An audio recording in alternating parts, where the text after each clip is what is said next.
ये प्रॉब्लम काफ़ी अच्छा था, एमसीक्यू टाइप का है, 2 मार्क्स का।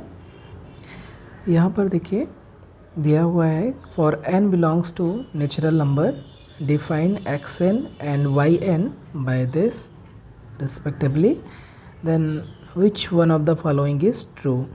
हमें इसमें से स्टेटमेंट देखना है कि कौन सा स्टेटमेंट ट्रू है, और जो स्टेटमेंट है 4 ऑप्शन हैं वो सभी डिपेंड कर रहे हैं जो convergence of the series whose nth term is xn and yn respectively। तो फर्स्ट हम सीरीज समेशन xn को कंसीडर करते हैं। समेशन xn क्या होगा, n equal to 1 to infinity है और xn यहाँ पर दिया हुआ है इस तरीके से, तो ऑब्वियसली जो सीरीज़ समेशन xn आएगी वो क्या रहेगी, अल्टरनेटिंग सीरीज़ हो जाएगी। और अल्टरनेटिंग सीरीज़ या कोई भी सीरीज़ पे पॉजिटिव टर्म्स हैं तो उसके लिए नेसेसरी कंडीशन रहती है कि जो यहाँ पर अल्टरनेटिंग सीरीज़ क्या मिलेगी, यहाँ पर सीरीज़ मिल जाएगी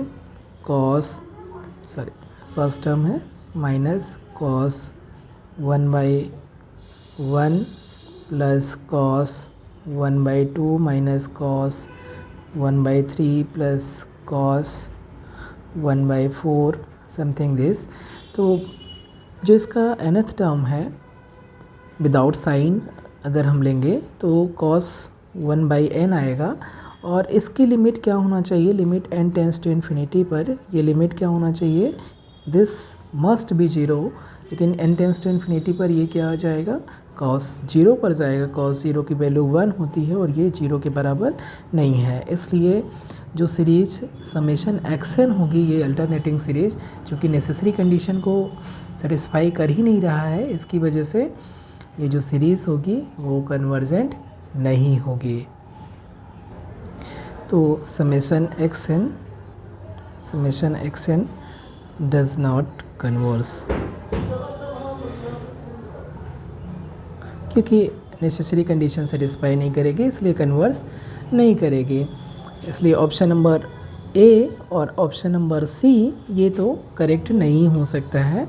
अब हमें चेक करना है कि जो दूसरी सीरीज़ है जिसका nth टर्म इस तरीके से डिफाइन है उसके बारे में क्या है, वो क्या कन्वर्जेंट होगी या नहीं होगी।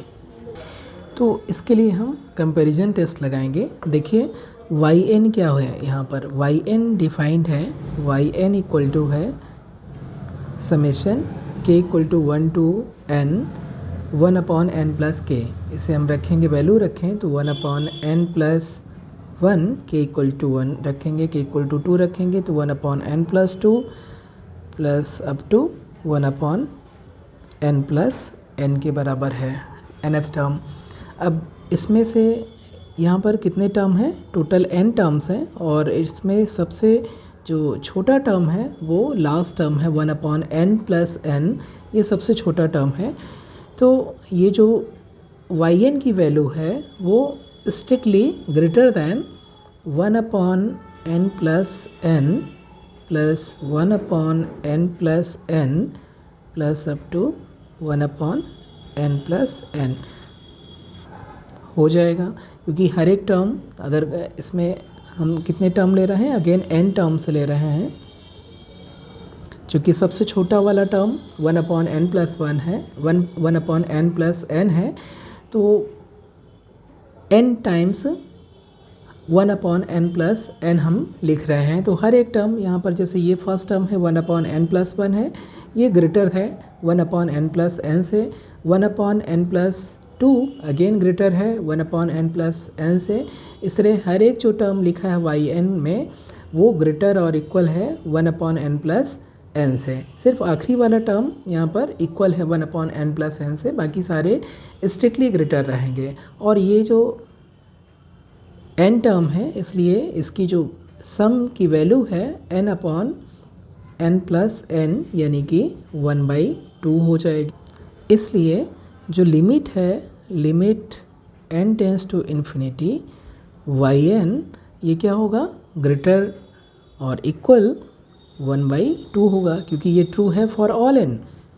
किसी भी n के लिए जो इस सीरीज़ का समेशन yn है, समेशन yn में जो हर एक टर्म है yn की वैल्यू वो ग्रेटर और इक्वल टू 1/2 रहेगी।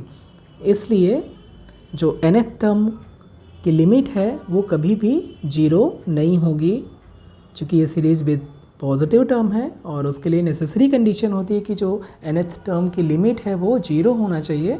और यहाँ पर जो लिमिट होगी वो क्या होगी, ग्रेटर और इक्वल टू हाफ होगी, इसलिए ये कभी भी 0 नहीं हो सकती है।